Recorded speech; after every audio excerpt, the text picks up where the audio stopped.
My name's Tyler Pomeroy. I grew up in rural New South Wales on a little farm just outside of a town called Wagga Wagga. Yes, it sounds ridiculous. I could always see the beauty in a knife. Just part of growing up on the farm, there was always something to admire in them.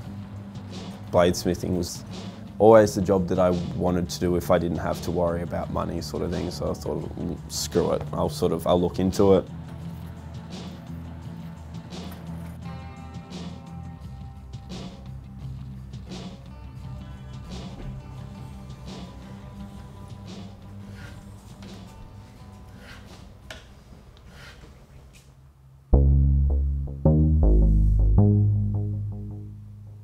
It would have been a lot easier to find tutelage, education, whatever, in Australia. It would have been a lot less effort. Unfortunately, there's not that many sort of masters in Australia.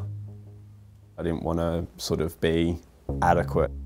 I didn't want to settle. I kept Googling, looking for essentially Japanese bladesmiths. Every sort of page or article I'd ever read was that they had the art pretty much down pat. Eventually stumbled upon Murray, and yeah, his knives were beautiful. Japanese bladesmith, completely English speaking, who was in America. I mean, it's dead set like I won the lottery. For me to have the ability to learn from him, yeah, it was a dream come true, essentially. Going across to the States, fly halfway around the world on the hope that I will have the aptitude for it. All things considered, it's a small risk because the potential gains far outweigh the risks or the losses or whatever it might be. Welcome to the shop, Tyler. Cheers. Come on in. And now, have you seen any of this, like on YouTube or anything? I've seen a few of the YouTube videos, but not actually any of the gear in person. Well, come on, let's take a look. Is it how you imagined it? I was expecting bigger, but it makes sense that it's not. But yeah, it's kind of, yeah. That's what they say about Tom Cruise. So when a student comes to take the 5.5, 6-day class, you know, no one's under the illusion that after only a week-long course, they're now a master bladesmith. Yeah. But I do teach them that the important skills, like how to use their eyes, how to really zoom in and focus in on to look at something to see what's really there. Is it really bent? Is it really twisted? And to be able to put your finger on exactly the problem. And then when they go home, if they've got a forger, if they've got some means of making some knives, that they can start teaching themselves. You will know definitively whether this is for you or not after our experience. The whole idea here is I'm the master. I'm the student. And you're the student, so avail yourself to my knowledge. Yeah. So always be asking me, you know, how about this, how about that, and the more you ask me, the more feedback I can give you. Sounds good. Okay, so you got the idea? Yep. Just gotta be super careful. You can't cut yourself on the first day. No matter what you do today, I'm not going to judge you or think of you one way or the other, so just play it safe. Yep.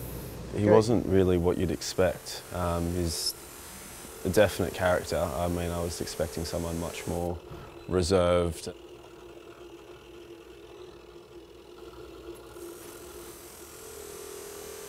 Today I was just sort of grinding out the templates. It's amazing the difference between, like, Murray just does it straight off, perfect close to the line, and then realising how much practice it must have been to get there. I've done 19,000 on there. How many have you done? 2. Okay. I know it's the type of thing where it's repetition that makes you good. It's not knowing stuff on paper, it's doing things 1,000 times that gives you the skills for it. Really, really looking forward to it. It was good to be able to get straight into it. Go ahead and straighten that one out. Murray's sort of happy to sort of show me what I need as I'm doing it. It's okay, it just takes a bit of getting used to. There you go, good. Nope, the other way. Yeah, like that, and then hammer it right there, right where you got it. There you go. It's okay, we'll just reheat it again. As a teacher, he's brilliant. He knows sort of what to tell you to get the job done without sort of filling your head up with useless jargon. Okay, stop. What you need to do is just reposition it. Telling me everything I need to know to do that job is perfect. So we're doing the forge welding today, so essentially making laminated steel, welding the 3 bits of steel together so then we can make them into knives. Once it's welded, then you'll see. Then the power hammer cadence is going to increase, the speed's going to increase, the power's going to increase. Because if you whack it hard on one end, it reverberates and makes it split open on the other. So that's why when you're forge welding, it's got to be tap, tap, tap, tap, tap, tap, tap, tap, tap, tap, tap, bang, bang, bang, bang, bang, bang, bang. What I want you to do is get a piece of wood and start getting a feel for the power hammer. More gentle, more gentle. A bit of wood on it was more of just to practice hitting it softly. Using your foot to control the power hammer, you can't hit it too hard because then you warp the steel. You can't hit it too soft because then it doesn't do anything. That was a little heavy for a side. Gentle on the sides. Remember, stop, stop, stop. Bang, bang, bang, edge, edge, edge. Bang, bang, bang, edge, edge, edge. Keep it moving in a pattern. Ridiculously hard compared to what Murray makes it look. Like, you see him do it and it's just, oh yeah, that looks simple. You just go up and down, and then you try to do it and the power hammer's trying to rip the steel out of your hand and the sparks flying everywhere. Remember, whatever you do, don't overheat it. It's great fun, but yeah, nowhere near as easy as what he makes it look.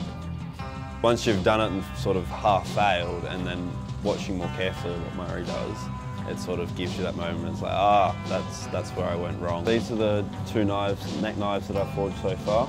Murray's classic design and then the slightly larger version. So I got, yeah, those 2 forged, cut out, ground, and then we heat treated tomorrow. Going to be putting the primary, secondary edges on it, getting the right profile. What more could you want? It gets played with fire, gets played with buckets of mud. This is the first one I made with the birch wood bell handle. This is the one that's for my old man. That's his initials, that's why it's stamped with that one. Basically the same as the first one, just slightly smaller size. So we'll go to the kitchen knives, which is a fairly different process. We've got to forge it into a specific shape, but yeah, looking forward to it, looking to testing myself and seeing how badly I screw it up.